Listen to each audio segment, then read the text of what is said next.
오래전 전라북도의 아름다운 도시 군산은 바다와 밀접하게 연결된 작은 어촌 마을이었다. 마을 사람들은 풍부한 수산물 덕분에 넉넉하게 살아갔지만 때때로 바다의 변덕스러운 성격에 의해 큰 시련을 겪어야 했다. 모든 것은 한여름 폭풍에서 시작됐다. 수평선 너머에서 일어난 칠흑 같은 구름들은 바람과 함께 빠르게 다가왔고 마을 주민들은 필사적으로 배와 어구를 안전한 곳으로 옮기려 했었다. 그러나 그날의 폭풍은 마치 분노한 신의 저주와도 같아 마을의 수많은 재화를 빼앗아갔다. 이에 절망한 주민들은 바다의 신과 화해하고자 하였다.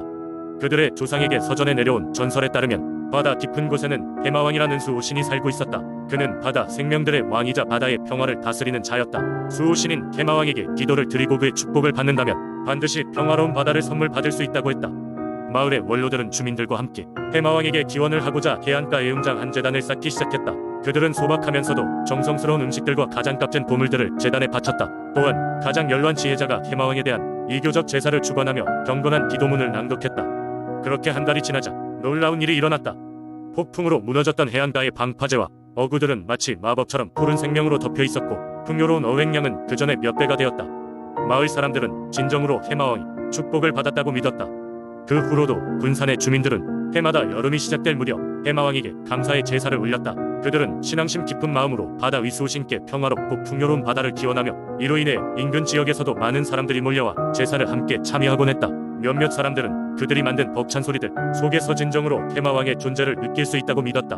시간이 흘러 현대 사회에서 많은 것들이 변했지만 해마왕에 대한 신앙과 경배는 아직 군산 지역의 뿌리 깊게 자리 잡고 있다. 그들의 이야기는 시간이 지나도 사람들 입에서 입으로 전해지며 살아 숨쉬고 있다. 두 번째 이야기. 옛날 옛적 경북 영주에는 호랑이 수호신과 관련된 전설이 전해 내려오고 있습니다. 고대의 영주는 드넓고 울창한 숲으로 덮인 자연의 품속에 자리하고 있었고 사람들은 풍요롭고 평화로운 삶을 이어가고 있었습니다.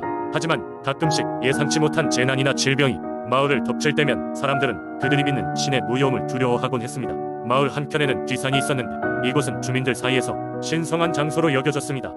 마을 어른들은 이 산의 깊숙한 곳에는 신비한 호랑이 수호신이 살고 있으며 마을을 지켜주고 있다고 믿고 있었습니다. 이 호랑이는 그냥 야생동물이 아니라 하얀 털을 지닌 신령한 존재로 묘사되었습니다. 어느 해에는 특히 가물어서 농사가 매우 힘들었습니다. 비는 내리지 않았고 마을 사람들은 근심에 잠기게 되었습니다.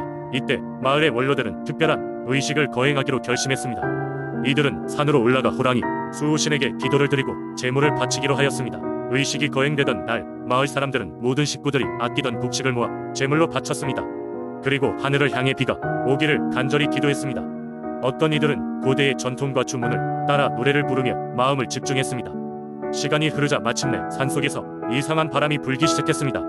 그때 우렁찬 포효 소리가 울려 퍼졌고 마을 사람들은 모두 경외감에 휩싸였습니다.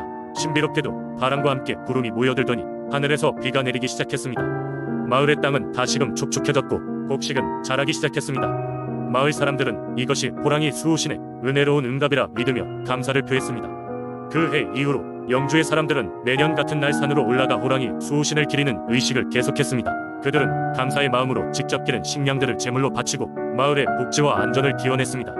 세월이 흐르면서 이 전통은 마을이 중요한 행사로 자리 잡게 되었고 현재까지도 많이 변형되지 않은 형태로 유지되고 있습니다. 이 이야기는 단순한 신앙을 넘어 마을 사람들의 공동체 의식과자 영과의 조화를 상징하며 후대에도 계속 전해 내려오는 이야기로 자리하고 있습니다. 세 번째 이야기. 옛날 옛적 해남은 푸른 바다와 풍요로운 자연으로 둘러싸인 평화로운 마을이었다. 이 마을에는 달맞이 고사라는 오랜 전통이 있었다. 이는 매달 초승달이 뜨는 날 밤에 열리던 특별한 의식으로 마을 사람들은 이를 통해 천상의 달 여신에게 감사의 마음을 전하고 다가올 한 달 동안의 안녕과 번영을 기원했다. 해남에서는 달맞이가 단지 하늘을 보는 행사가 아니었다. 달의 여신과 그녀를 호위하는 수호신들이 지상에 내려와 마을 사람들과 축제를 즐긴다고 믿었다. 전설에 따르면 달 여신은 순백의 비단 옷을 입고 은빈 구름 속에서 모습을 드러내며 수호신들은 각기 다른 빛깔의 장신구를 착용하고 그녀를 따랐다. 그들은 사람들의 노래와 춤을 마음껏 즐기며 사람들에게 복을 내렸다. 달맞이 보사가 열리는 날이면 마을 광장에는 많은 사람들이 모여들었다. 아이들은 저마다 손에 작은 등을 들고 뛰놀았고 어른들은 커다란 탁자에 음식을 차려놓고 마을의 화합을 기원하는 노래를 불렀다. 특히 마을의 노인들은 마을의 젊은이들에게 달맞이의 기원과 그 의미를 이야기하며 지혜를 전수했다. 고사는 5명의 선출된 대표가 의식을 주관했다. 이들은 한 달 전부터 준비된 특별한 제단에 소중하게 보관해 둔 귀한 제물을 바쳤다. 제물로는 쌀, 과일, 그리고 바다에서 갓 잡아 올린 생선들이 주로 사용되었는데 이는 땅과 바다의 조화를 의미했다. 그들이 제단에 제물을 바치며 소원을 빌 때 마을 사람들은 모두 손을 합장하고 소리 없이 함께 기도를 올렸다. 마을에서는 달맞이가 끝날 즈음 달의 여신이 하늘로 다시 올라가기 직전에 마을을 한 바퀴 도는 행사를 가졌다. 이때 사람들은 분주히 달려나와 길가에 서서 여신과 수호신들에게 손을 흔들고 인사를 건넸다. 그러면 여신은 미소를 지으며 안개로 마을을 휘감아 평화를 기원했다. 이렇듯 해남의 달맞이 고사는 단순한 의식이나 축제가 아니었다. 그것은 마을의 전통을 지키고 서로 의대감을 강화하는 중요한 시간이었다. 그리고 달여신이 매달 찾아와 준다는 믿음을 통해 해남 사람들은 삶의 소소한 불확실성과 고난을 극복할 수 있는 희망과 용기를 얻었다.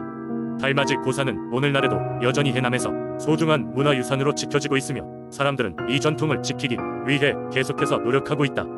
네 번째 이야기, 옛날 옛적 푸르고 청명한 물빛을 자랑하는 용흥담이라는 호수가 장흥에 있었다.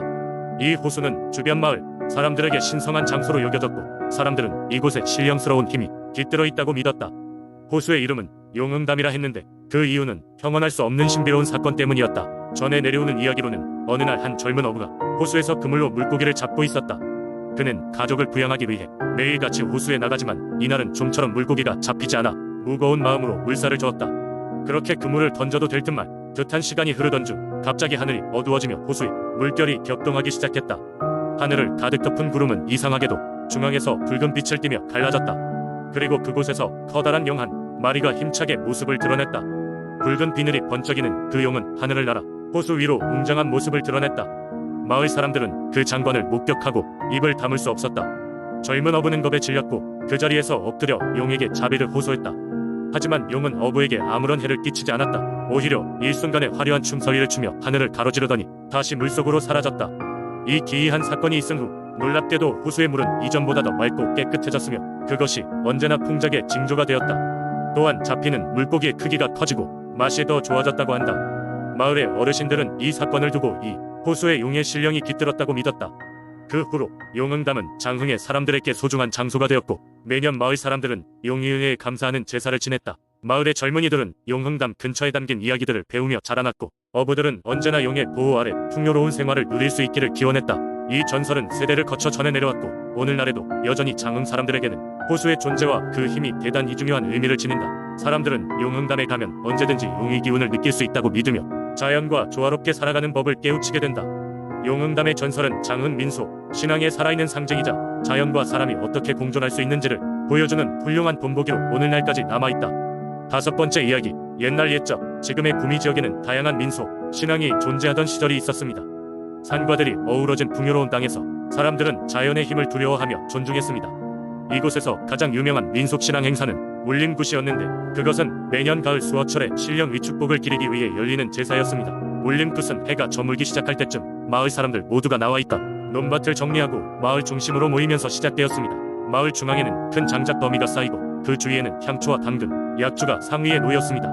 죄를 축원하는 무당은 하얀 한복을 입고 마을 사람들을 하나로 결속시키기 위한 흥겨운 북소리로 시작을 알렸습니다. 북소리가 울려 퍼지기 시작하자 가족 단위로 모여든 사람들은 저마다 준비해온 쌀과 곡식, 가축들을 제단에 바쳤습니다. 그들은 자연의 신들에게 감사를 표하고 다음 해에도 수확이 풍성하기를 기원했습니다. 제단을 둘러싼 사람들 사이에서는 각자의 이야기가 오고 갔고 이웃 사랑과 침묵을 다지는 의미 있는 시간들이 이어졌습니다. 해가 완전히 지고 밤하늘에 별이 가득 차면 무당은 본격적으로 영혼을 부르는 춤을 추기 시작했습니다. 그녀의 움직임은 마치 바람에 얇은 배가 흔들리는 것처럼 부드러웠고 손짓과 발놀림은 정확하고도 우아했습니다. 무당은 중심에 서서 마치 신령과 대화를 나누듯이 혼신의 춤을 추어 사람들로 하여금 경외감과 신비로움을 동시에 느끼게 만들었습니다. 드디어 제사의 하이라이트라 할 수 있는 순간이 왔습니다. 무당이 들고 있던 큰 북은 점점 그 소리가 작아졌고 그 대신 여러 개의 작은 악기들이 조화를 이루며 점점 더 빠른 박자로 사람들을 열광시켰습니다. 사람들은 손을 맞잡고 둥글게 원을 이루어 춤을 추기 시작했습니다. 이 춤은 그들 각자의 삶의 무게를 내려놓고 하나의 공동체로서 다시 태어나는 느낌을 주었습니다. 울림굿은 단순한 제사가 아니라 사람들 사이의 경계와 장벽을 허물고 모두가 한데 어우러지는 진정한 축제의 자리였습니다. 신령과 인간이 교감하는 이 신성한 시간 동안에는 무심코 흘려왔던 하루하루의 피로가 씻겨져 나가고 서로에 대한 새로운 이해와 사랑으로 가슴이 채워졌습니다. 결국 밤이 깊어가고 사람들이 제자리로 돌아갈 시간이 되었을 때 그들은 다음에 울림굿을 기다리는 마음으로 짧고도 길었던 하루를 마무리했습니다. 이와 같은 구미의 울림굿 전설은 오늘날에도 많은 사람들의 입에 오르내리며 마을의 역사와 문화를 이해하는 중요한 가르침으로 남아있습니다.